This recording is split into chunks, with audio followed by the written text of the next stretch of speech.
केल्यामुळे आम्हालाही प्रश्न मुलांना कसं बोलवायचं आणि आपलाही कार्यक्रम खरं तर अतिशय चांगला आहे, पण खरंच खंत व्यक्त करावीशी वाटते की समोरची संख्या ही फारच कमी आहे।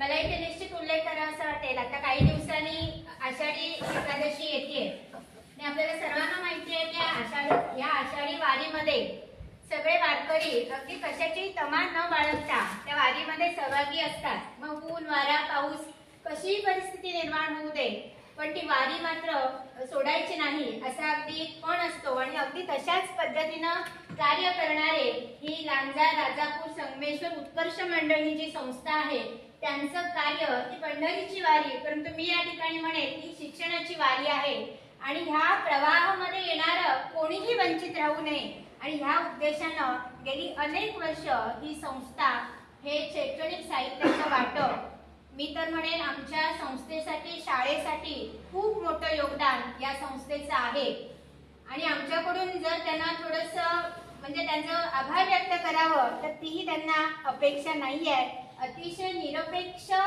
भावनेने ही संस्था कार्य करते, खरंच त्यांचं कौतुक करावं तितकं कमीच आहे।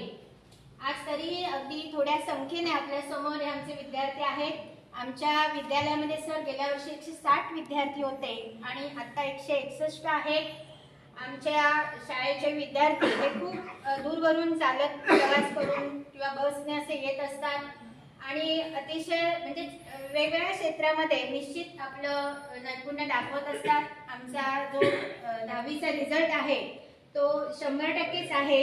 गेले 3 वर्ष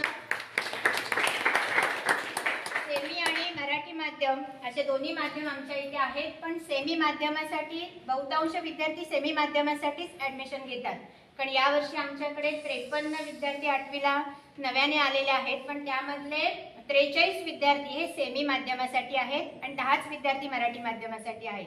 कारण आमचा सेमीचा जो निकाल आहे तो अगदी पहिल्यापासून 100% आहे आणि विशेष महत्त्वाची गोष्ट म्हणजे आमचे इथले विद्यार्थी कुठल्याही खाजगी क्लासेसला जात नाहीत। आमची शाळा, आमचे शिक्षक आणि आमचे विद्यार्थी यांचे जे प्रयत्न असतात या प्रयत्नांवरच आमचा सगळा रिझल्ट असतो आणि फक्त 10वीच नाही तर NMMS स्कॉलरशिपमध्ये सुद्धा यावर्षी आमचे एक विद्यार्थिनी गुणवत्ता यादीत निवड झालेली आहे। ती खूप दूरवरून येते, म्हणजे आपण पांगरीमळा ऐकलेलं असेल तर खूप दूरवर चालून ती मुलगी या ठिकाणी येते, चालत म्हणजे प्रवास करून ती इथे येते। त्यामुळे तिला आज आम्ही बोलवलेलं नाही आहे, पण ती अतिशय हुशार अशी विद्यार्थिनी ती दोन्ही परीक्षांमध्ये गुणवत्ता यादीत आलेली आहे। एकंदरीत म्हणजे शाळेकडे म्हणजे छान असं एकंदरीत आमचं वातावरण आहे। अलीकडेच आपण आपल्याला गेल्या वर्षी शैक्षणिक साहित्यही दिलात, त्यानंतर आमची छान प्रयोगशाळा आहे आणि ह्या प्रयोगशाळेसाठी आवश्यक असणारं साहित्य हे देखील आपल्या संस्थेकडून आम्हाला मिळालेलं आहे। तुमचे ऋण व्यक्त करावेत तेवढे खूप कमीच आहे।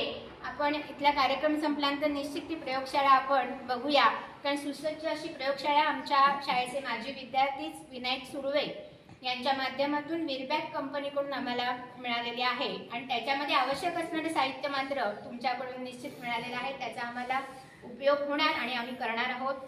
व्हॉलीबॉल स्पर्धेमध्ये किंवा खेळामध्ये सुद्धा आमच्या शाळेचं उत्तम यश आहे, कारण गेल्या वर्षी तायक्वांदो स्पर्धेमध्ये राज्यस्तरावर आमची 2 नंबरला आमची मुलगी आलेली आहे आणि आता थोडंसं क्रीडाच्या बाबतीमध्ये थोडं यश कमी असं म्हणणार नाही, मी थोडंसं दुर्लक्ष होत आहे कारण थोडेसे शिक्षक कमतरता आहे, पण आमची व्हॉलीबॉलची टीम विभागापर्यंत जाऊन आलेली मुलांची पण आणि मुलींची सुद्धा।